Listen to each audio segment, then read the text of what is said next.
Welcome back. With the growing cases of perceived impunity with regards how businesses operate in Nigeria, the Consumer Protection Council has continued on its mission to sanitize the country's marketplace for consumer benefits, ridding it of low-quality service delivery and ensuring that consumers and customers get value for their money. My next guest is the Director General of Consumer Protection Council, Mrs. Dukpe Atoki. She joins me on the program from our studios in the nation's capital, Abuja. A good morning to you, Mrs. Atoki.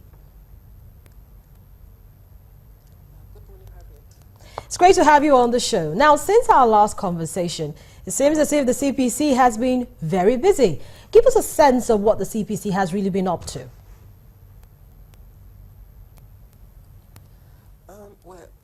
You rightly observed, Harriet. It's been a busy time for us here. But if you match it against the various consumer abuses in Nigeria, you don't expect that we do anything less. We've looked at the various sectors in which there are huge consumer abuses, and we've intervened in those sectors, and a lot of them are trending at the moment. And you would recall that last week we released our report with regards to our investigation on MultiChoice. Prior to that, also we also released an order where we compelled MTN to pay for a fine, to pay for a promo that was denied a subscriber who took part in the promo to the tune of 1.8 million. And today, again, I think it should be in the media that the Abuja Electricity Distribution Company is being ordered to pay compensation for the death of a young boy, a 10-year-old boy that died as a result of execution. And that is away from the numerous individual complaints that we resolve, which are not in the media, but which we receive a lot of commendation from consumers who are now very excited and elated, and they are pleased with the various redress that they get, ranging from vehicles that have been that are unserviceable, and they are replaced with brand new ones. In the electronic area, we can't even count the number of comments and redress we have. Televisions, fridges, and generators are being repaired or replaced or refunded, as the case may be. All across the economy, I think we are beginning to get some level of compliance by businesses who now are waking up to ensure that consumers get value for money. So yes, it's been a very busy time for us. Yeah. Talk to us a little bit on this, on the CPC's order against Coca-Cola. It was about 2 years ago now, regarding a faulty product. Where is this particular case now?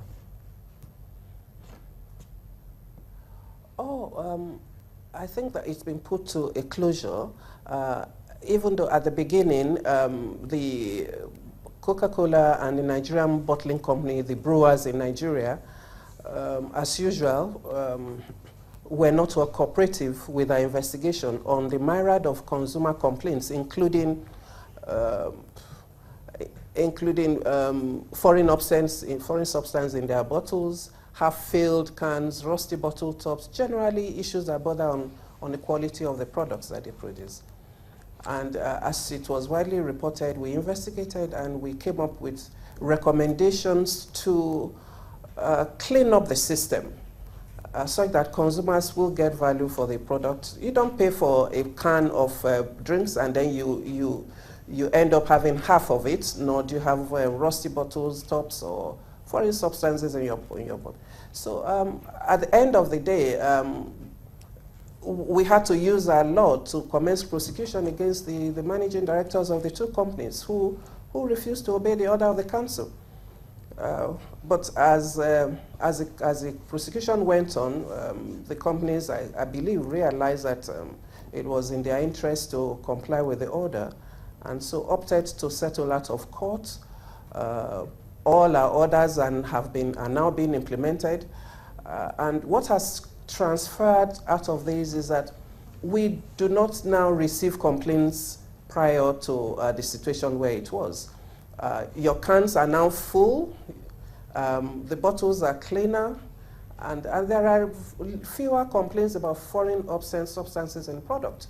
So I think that it's in the character of big businesses to want to flex their muscle, but we also have our powers, which we are very emboldened to use. And so when the prosecution commenced, I thought it probably was a thing that surprised a lot of people, but the consequence is we don't want to prosecute, we don't want to be a dictator, we are not trade terrorism.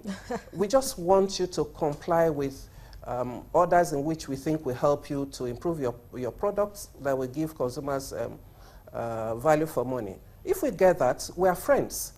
But if we don't get that, then we are compelled to use whatever powers we have. Exactly. So we'll get to you talking about those challenges and that the CPC faces in executing its mandate. We'll get to that. But I really want for us to focus on those sectors, some of those other sectors where we know that consumers constantly have issues. For instance, how much has the agency been able to achieve in terms of protecting consumers in the financial services sector, particularly the banks? I'm asking this question because come March 1, Nigerians are going to do a march across the country, no banking day. So how much has the CPC achieved in terms of addressing issues that come from customers with regards to the financial services sector? Thank you, Harriet. That area, we have recorded a substantial number of progress. If I'm able to go through our individual complaint redress, we ensure that the complaints are channeled to the banks, who, at the end of the day, do the necessary refunds. Just lately, we have refunds even in a dollar-denominated account. I do agree that this is a very widespread area in which individual redress has not been able to effectively solve the problem. But we work with Central Bank, and we've expressed our concern to Central Bank with regards to the even the policy emanating from Central Bank, the charges that are coming out from Central Bank. Some of them we believe cannot be substantiated, and the Central Bank, unfortunately, has not given us the due regard that we expect in that regard. But we are on top of it, and we are working on those complaints. And yes, there is an NGO that is championing the cost of consumers, which is fine. That's why we have them actually as foot soldiers of the Consumer Protection Council. If the NGOs were quite vibrant, they would have advanced the cost of consumer protection in line, working together with the CPC. But because it's an area that we cannot claim exclusive jurisdiction, and we welcome any organization that is working in consonance with us in the way in which we think consumers can be protected. So yes, it's an area that is very difficult to crack for now.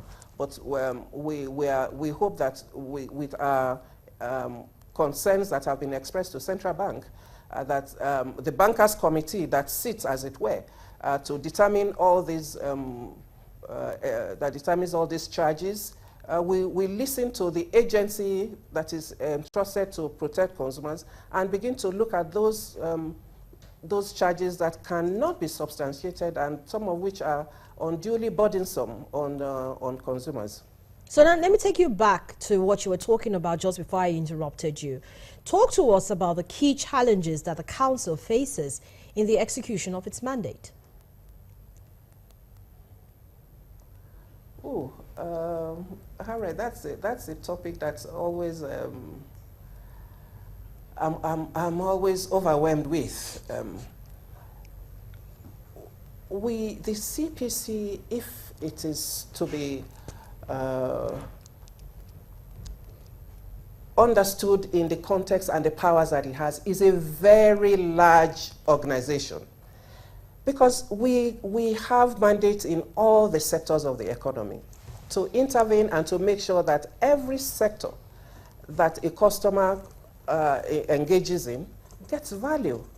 So you just imagine that in food and beverage, in hospitality, in the auto business, in the aviation sector, in banking sector, that's everywhere we need to be on top of that.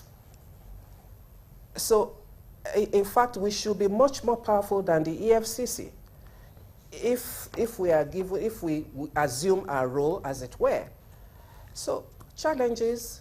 One is that I believe that government has not fully recognized the powers that it has given to us to match it with the necessary resources. One, with the necessary number of staff that we need. You'll be amazed at the number of staff that we struggle with at the council. I don't even want to talk about the resource that we are given, because it's a global thing now. Everybody complains, but you never listen to those who have genuine. But I believe that primarily the major challenge I have is how to get to the consumers to know their rights and to know where to complain. Okay, so with that in mind, sorry, because we're fast spent for time. With that in mind, could you just in 10 seconds or less, or 20 seconds or less, tell us going forward what the agency will ensure continues to happen? We've seen proper adjudication of cases in the telecoms industry, in the power industry, for instance, and also in the hospitality, tourism, and foods and beverages sector.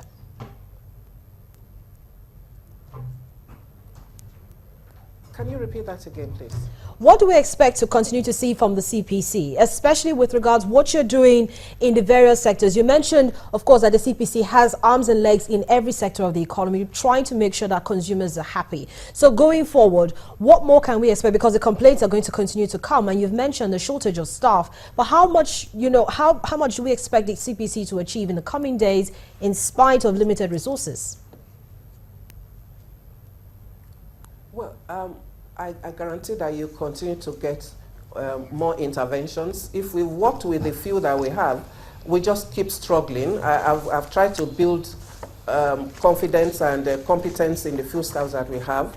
So let me assure you that in the areas that we haven't gotten to, we will get there. We'll be thorough in our engagement. We'll be professional in our engagement. And at the end of the day, just in the areas where we have intervened and consumers are satisfied, we guarantee that we'll be there and we'll work towards ensuring consumer protection. Mrs. Atoki, thank you so much for coming. But slow and steady, we'll get there in all this. Yeah. Thank you so much for coming on the program, Mrs. Atoki, and telling us what's going on with regards to the council. Of course, we've got our ears and eyes on every consumer who seems to be complaining, and we're going to keep hounding the CPC to make sure that all matters are quickly redressed and adjudicated. But thank you for coming on the program.